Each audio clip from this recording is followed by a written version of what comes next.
ಗುರುಭ್ಯೋ ನಮಃ.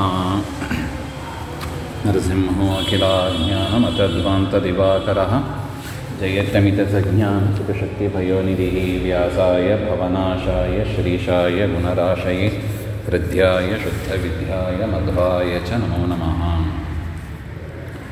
ಶ್ರೀ ಗುರುಭ್ಯೋ ನಮಃ. ಕಾವ್ಯ ನವನೀತಂ ಪುಸ್ತಕದಲ್ಲಿ ದ್ವಿತೀಯ ಪಾಠ ಸ್ವಾರ್ಥಸಂಧಾನಂ. ಹಾಗೆ ಸ್ವಾರ್ಥ ಸಂಧಾನಂ ಅಂದರೆ ಸ್ವಾರ್ಥಕ್ಕಾಗಿ ಮಾಡಿದ ಸಂಧಾನ. ಸಂಧಾನ ಅಂದರೆ ಫ್ರೆಂಡ್ಶಿಪ್ ಅಂತ ಅರ್ಥ, ಸಂಧಿ ಮಾಡೋದು, ಒಟ್ಟಿಗೆ ಇರೋದು ಅಂತ ಅರ್ಥ. ಸ್ವಾರ್ಥ ಸಂಧಾನಂ ತನಗಾಗಿ ಮಾಡಿದ ಒಂದು ಫ್ರೆಂಡ್ಶಿಪ್. ಯದ್ಯಪಿ ವೈರಿಗಳಾಗಿ ಇರ್ತಾರೆ, ಶತ್ರುಗಳಾಗಿ ಇರ್ತಾರೆ, ಆದರೂ ಕೂಡ ಸ್ವಾರ್ಥಕ್ಕಾಗಿ ಸಹಾಯವನ್ನು ಪಡೆದು ಇರುವ ಒಂದು ವಿಚಾರವನ್ನು ಈ ಪಾಠದಲ್ಲಿ ಹೇಳ್ತಾರೆ. ಭೂಮಿಕಾಹ ಮಹತ್ವಾಚ್ಚ ಭಾರವತ್ವಾಚ್ಚ ಮಹಾಭಾರತಮುಚ್ಯತೆ ಇತಿ ವಾಕ್ಯಂ ಮಹಾಭಾರತಕಾವ್ಯಸ್ಯ ಸ್ಪಷ್ಟಾರ್ಥಂ ಬೋಧಯತಿ. ಮಹಾಭಾರತ ಅಂತ ನಮ್ಮದು ಭಾರತದಲ್ಲಿ ಪ್ರಸಿದ್ಧವಾದ ಇತಿಹಾಸ. ಅದು ಮಹತ್ವಾತ್ ಭಾರವತ್ವಾತ್, ಅದು ಗ್ರಂಥದ ಸೈಜು ಕೂಡ ದೊಡ್ಡದು ಇದೆ, ಮಹತ್ವಪೂರ್ಣವಾದ ಅರ್ಥಗಳೂ ಇದೆ. ಭಾರ 1,00,000 ಶ್ಲೋಕದಿಂದ ವಿಸ್ತಾರವಾದದ್ದು, ಒಂದೊಂದು ಶ್ಲೋಕಕ್ಕೂ 10 ಅರ್ಥ ಇರೋದರಿಂದ ಮಹತ್ವಪೂರ್ಣವಾದದ್ದು. ಮಹಾಭಾರತದ ಒಂದೊಂದು ಶ್ಲೋಕಕ್ಕೂ ಕೂಡ ಕನಿಷ್ಠ 10 ಅರ್ಥ ಇದೆ, ಅಷ್ಟು ಮಹತ್ತರವಾದದ್ದು.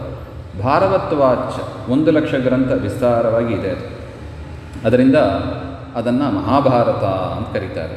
ಇತಿ ವಾಕ್ಯಂ ಮಹಾಭಾರತ ಕಾವ್ಯಸ್ಯ ಸ್ಪಷ್ಟಾರ್ಥಂ ಬೋಧಯತಿ. ಈ ಒಂದು ಕಾವ್ಯ ಮಹಾಭಾರತದ ಸ್ಪಷ್ಟವಾದ ಒಂದು ಅರ್ಥ, ಆ ಕಾವ್ಯವೇ ಅಷ್ಟು ಮಹತ್ತರವಾದದ್ದು ಅಂತ ತಿಳಿಸಿಕೊಡುತ್ತದೆ. ಮಹಾಮುನಿನ ವ್ಯಾಸೇನ ಪ್ರಣೀತೋಯಂ ಮಹಾಗ್ರಂಥಃ ಭಾರತೀಯಾನಾಂ ಕೃತೇತು ಧರ್ಮಗ್ರಂಥಃ ಏವ. ಮಹರ್ಷಿಗಳಾದ ಸಾಕ್ಷಾತ್ ನಾರಾಯಣನ ಅವತಾರವಾದ ವೇದವ್ಯಾಸರಿಂದ ಪ್ರಣೀತವಾದ ಈ ಗ್ರಂಥ ಭಾರತೀಯಾನಾಂ ಕೃತೆ, ಈ ಭಾರತೀಯರು ಭಾರತ ದೇಶದಲ್ಲಿರತಕ್ಕ ಜನರಿಗೆ ಮಾಡಲ್ಪಟ್ಟ ಒಂದು ಧರ್ಮಗ್ರಂಥವೇ ಆಗಿದೆ.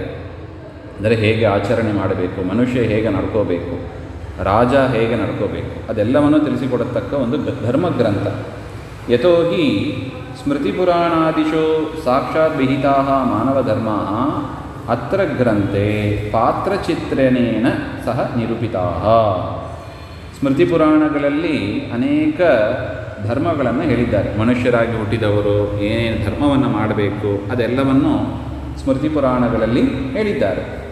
ಅದರದ್ದೇ ಒಂದು ವಿವರಣೆ, ಒಂದು ಪಾತ್ರ ಚಿತ್ರಣೇನ. ನೋಡಿ, ಮಹಾಭಾರತದಲ್ಲಿ ಅನೇಕ ಪಾತ್ರಗಳು ಇದೆ. ಪಾಂಡವರು, ದ್ರೌಪದಿ ದೇವಿ, ಕೌರವರು, ಒಳ್ಳೆಯವರು ಕೆಟ್ಟವರು ಇಬ್ಬರು ಇದ್ದಾರೆ.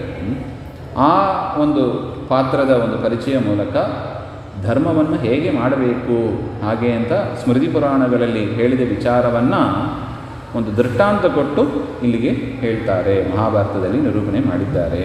ವಾಸ್ತವಿಕವಾಗಿ ನಡೆದ ಕಥೆ ಅದು, ಅದೇನೋ ಕಾಲ್ಪನಿಕ ಅಲ್ಲ, ಅದು ನಿಜವಾದ ಕಥೆ, ಅದು ನಿಜವಾಗಿ ನಡೆದದ್ದನ್ನು ದಾಖಲೆ ಮಾಡಿ ಇಟ್ಟಿದ್ದಾರೆ ಅಂತ.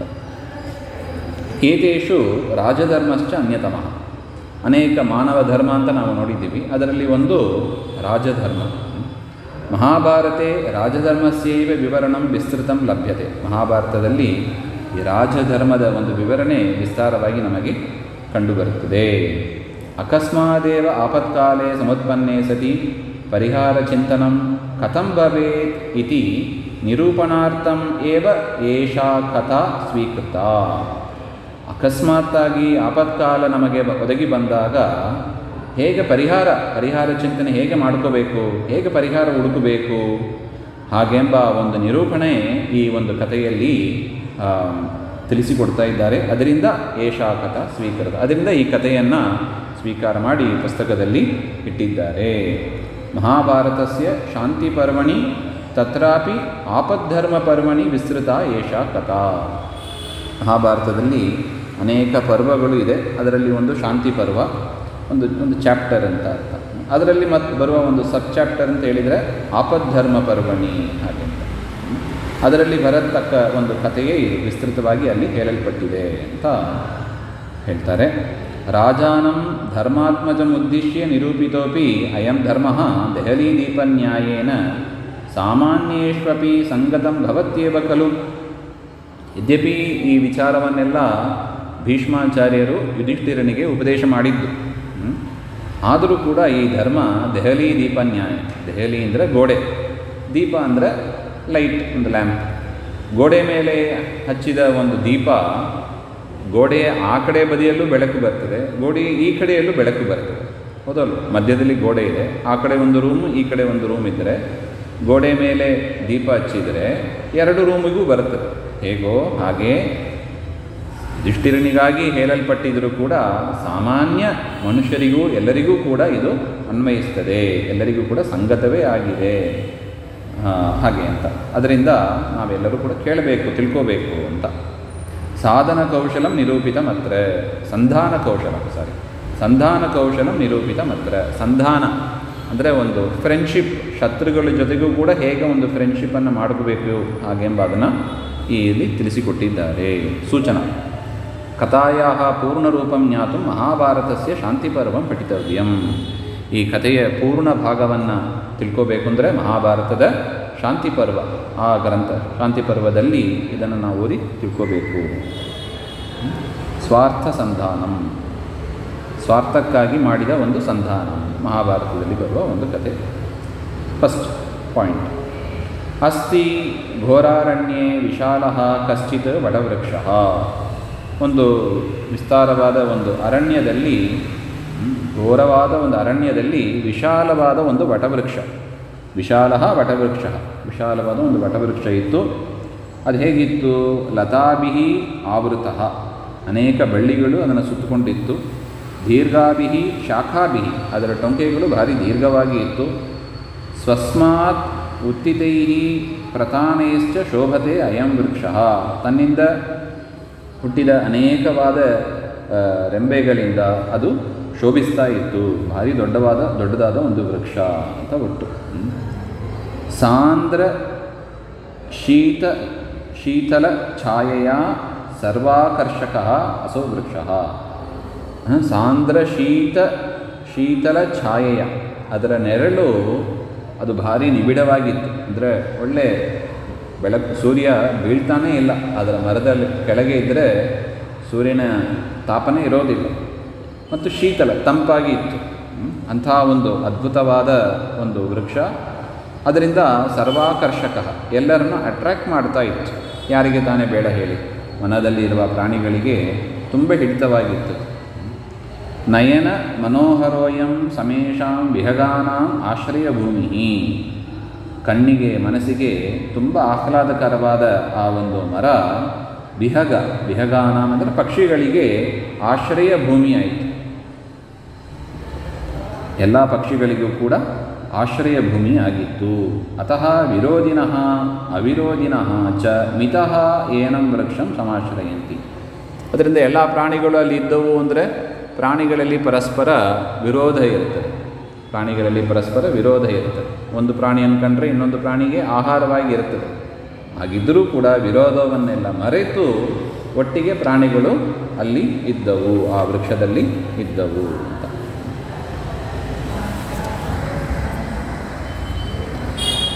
ಎರಡನೇ ಪಾಯಿಂಟು,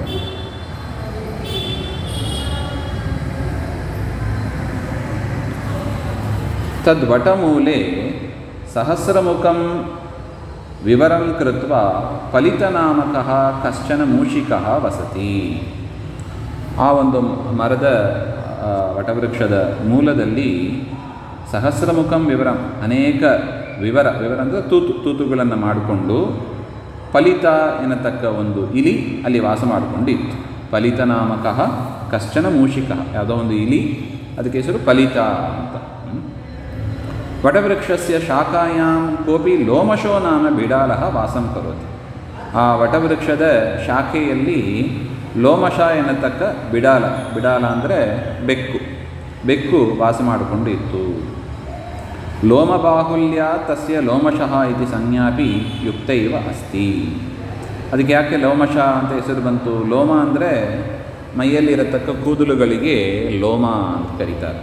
ಅನೇಕ ರೋಮಗಳು ಇದ್ದದ್ದರಿಂದ ಅದಕ್ಕೆ ಲೋಮಶಃ ಎನ್ನುವ ಸಂಜ್ಞಾ, ಆ ಹೆಸರು ಕೂಡ ಯುಕ್ತ ಇವ, ಅದು ಸೂಟಬಲೇ ಆಗಿತ್ತು ಅಂತ. ತತ್ರ ತತ್ರ ಪಕ್ಷಿಣಃ ಶಾಖಾಸು ಯಥಾಯಥಂ ಸ್ವನೀಡಂ ಕೃತ್ವಾ ನಿವಸಂತಿ. ಅನೇಕ ಪಕ್ಷಿಗಳು ಶಾಖೆಗಳಲ್ಲಿ ತಮ್ಮ ತಮ್ಮ ಮನೆಯನ್ನು ಕಟ್ಟಿಕೊಂಡು ಅಲ್ಲಿ ವಾಸ ಮಾಡಿಕೊಂಡು ಇದ್ದವು. ಏವಂ ಅಸೌ ವೃಕ್ಷಃ ಜಗತಃ ಪ್ರಕೃತಿರಿವ ಅಸ್ತಿ. ಈ ವಟವೃಕ್ಷವನ್ನು ನೋಡಿದರೆ ಒಂದು ಜಗತ್ತಿನ ಒಂದು ಸಿಂಪಲ್ ಮಾಡೆಲ್ ಇದ್ದಾಗೆ. ಹೇಗೆ ಜಗತ್ತಿನಲ್ಲಿ ನಾನಾ ಜನ ಮನುಷ್ಯರು, ಪಕ್ಷಿಗಳು, ಪ್ರಾಣಿಗಳು ಎಲ್ಲ ಆಶ್ರಯ ಪಡ್ಕೊಂಡಿವೆ, ಅದೇ ರೀತಿಯಾಗಿ ಒಂದು ಸ್ಯಾಂಪಲ್, ಜಗತ್ತಿನ ಒಂದು ಸ್ಯಾಂಪಲ್ ಇದ್ದ ಹಾಗೆ ಆ ವಟವೃಕ್ಷವು ಕೂಡ ಎಲ್ಲರಿಗೂ ಕೂಡ ಆಶ್ರಯಪ್ರದವಾಗಿತ್ತು. ಭಕ್ಷಕಾನಾಂ ಭಕ್ಷ್ಯಾನಾಂ ಚ ಅಯಂ ಆಶ್ರಯಭೂತಃ ಸಂಸಾರಃ ಇವ.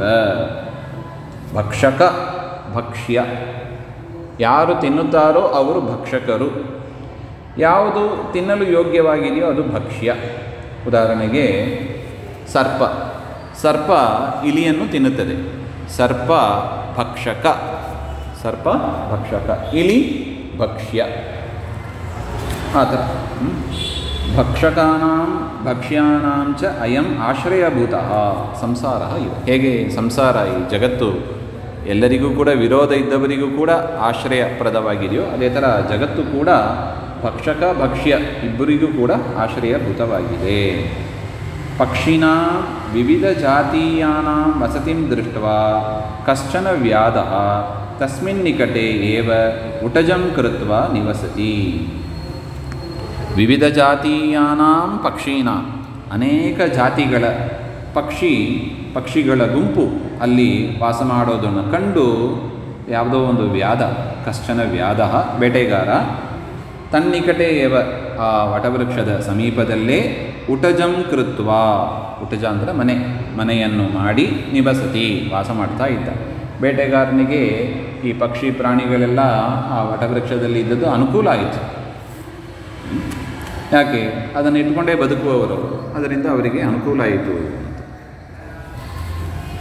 ಆ ವ್ಯಾಧನು ಕೂಡ ಅಲ್ಲೇ ಸಮೀಪದಲ್ಲೇ ಇದ್ದ ಅಂತ 3 ಪಾತ್ರಗಳನ್ನು ಹೇಳಿದ್ದಾರೆ. ಫಲಿತ ಎನ್ನತಕ್ಕ ಇಲಿ, ಲೋಮಶ ಎನ್ನತಕ್ಕ ಒಂದು ಬಿಡಾಲ ಮತ್ತು ವ್ಯಾಧ, 3 ಜನರು ಕೂಡ ಅಲ್ಲಿದ್ದರು ಅಂತ ಹೇಳ್ತಾ ಇದ್ದಾರೆ. ಸೋಯಂ ವ್ಯಾಧಃ ಪ್ರತ್ಯಹಂ ಅಸ್ತಂಗತೆ ಸೂರ್ಯೇ ತದ್ ವಟವೃಕ್ಷ ಸಮೀಪೆ ಜಾಲಂ ಪ್ರಸಾರಯತಿ. ಸೋಯಂ ವ್ಯಾಧ, ಆ ವ್ಯಾಧ ಏನು ಮಾಡ್ತಾ ಇದ್ದ? ಪ್ರತ್ಯಹ, ಅಹ ಅಂದರೆ ಹಗಲೊತ್ತಿನಲ್ಲಿ ಅಸ್ತಂಗತೆ ಸೂರ್ಯೆ, ಸುಮ್ಮನೆ ಇದ್ದುಬಿಟ್ಟು ಅಸ್ತಂಗತೆ ಸೂರ್ಯ ಅಸ್ತಮನ ಆಗುವ ಒಂದು ಸಮಯದಲ್ಲಿ ತದ್ ವಟವೃಕ್ಷ ಸಮೀಪೆ, ಆ ವಟವೃಕ್ಷದ ಸಮೀಪದಲ್ಲಿ ಜಾಲಂ ಪ್ರಸಾರಯತಿ, ಒಂದು ಬಲೆಯನ್ನು ಹರಡಿ ಇಡ್ತಾ ಇದ್ದ.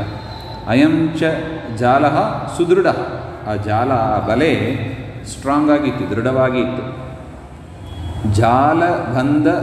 ಜಾಲಬಂಧಕ ರಜ್ಜುರಪಿ ಮೃಗತ್ವಚ ನಿರ್ಮಿತತ್ವಾತ್ ದೃಢತರ ಅಸ್ತಿ. ಆ ಜಾಲವನ್ನು ಬಂಧನ ಮಾಡಿದ ಆ ಹಗ್ಗ ಅದು ಕೂಡ ಮೃಗತ್ವಚ, ಪ್ರಾಣಿಗಳ ಒಂದು ಚರ್ಮದಿಂದ, ಲೆದರ್ ಅಂತ ಏನು ಹೇಳ್ತಾರೆ, ಮೃಗತ್ವಚ ನಿರ್ಮಿತ, ಅದರಿಂದ ನಿರ್ಮಿತವಾದದ್ದು, ಅದರಿಂದ ಅದು ಕೂಡ ಭಾರಿ ಸ್ಟ್ರಾಂಗ್ ಆಗಿ ಇತ್ತು. ದೊಡ್ಡ ದೊಡ್ಡ ಬಲೆಗಳು ಅದನ್ನು ಲೆದರಿಂದ ಮಾಡಿದ್ದರು ಅಂತ. ಅತಃ ಜಾಲಭಂಗ ಭಯಸ್ಯ ನಾಸ್ತಿ ಅವಕಾಶ, ಅದರಿಂದ ಬಲೆ ಕಟ್ಟಾಗ್ತದೆ ಹಾಗೆಂಬ ಮಾತೇ ಇಲ್ಲ, ಭಾರಿ ದೃಢವಾಗಿ. ಏವಂ ಜಾಲಬಂಧ ಪಾಶಂ ವಟವೃಕ್ಷಂ ಬದ್ಧ್ವಾ ಸುಖಂ ಶೇತೆ ವ್ಯಾಧಃ. ಈ ರೀತಿಯಾಗಿ ಜಾಲಬಂಧ, ಅದನ್ನು ಪಾಶ, ಅದನ್ನು ಕಟ್ಟಿ ವಟವೃಕ್ಷಂ ಬದ್ಧ್ವಾ, ಆ ವಟವೃಕ್ಷವನ್ನು ಸುತ್ತ ಕಟ್ಟಿ ಇಟ್ಟಿದ್ದ ಮಾಡಿ. ಸುಖಂ ಶೇತೆ ವ್ಯಾಧ, ರಾತ್ರಿ ಹೊತ್ತು ಸುಖವಾಗಿ ಮಲಗಿದ್ದ. ಪ್ರತ್ಯಹಂ ಪ್ರಾತರುತ್ತಾಯ, ಮತ್ತೆ ಬೆಳಿಗ್ಗೆ ಎದ್ದು ಜಾಲಂ ದ್ರಷ್ಟುಂ ಆಗಚ್ಚತಿ, ಜಾಲ ತಾನು ಕಟ್ಟಿದಲ್ಲ ಬಲೆ, ಆ ಬಲೆಯನ್ನು ನೋಡೋಕ್ಕೆ ಬರ್ತಾನೆ. ತತ್ರ ಜಾಲೆ ಬದ್ಧಾನ್ ಮೃಗಾನ್ ಪಕ್ಷಿನಶ್ಚ ಆನೀಯ ಸ್ವಜೀವನಂ ನಿರ್ವಹತಿ. ಆ ಬಲೆಯಲ್ಲಿ ಯಾವ್ಯಾವುದು ಪ್ರಾಣಿಗಳು ಪಕ್ಷಿಗಳು ಸಿಕ್ಕಿದೆಯೋ ಅವುಗಳನ್ನೆಲ್ಲ ತೆಗೆದುಕೊಂಡು ತಾನು ತನ್ನ ಜೀವನವನ್ನು ಮಾಡ್ತಾ ಇದ್ದ, ತಾನು ಬದುಕ್ತಾ ಇದ್ದ ಅಂತ ಅರ್ಥ.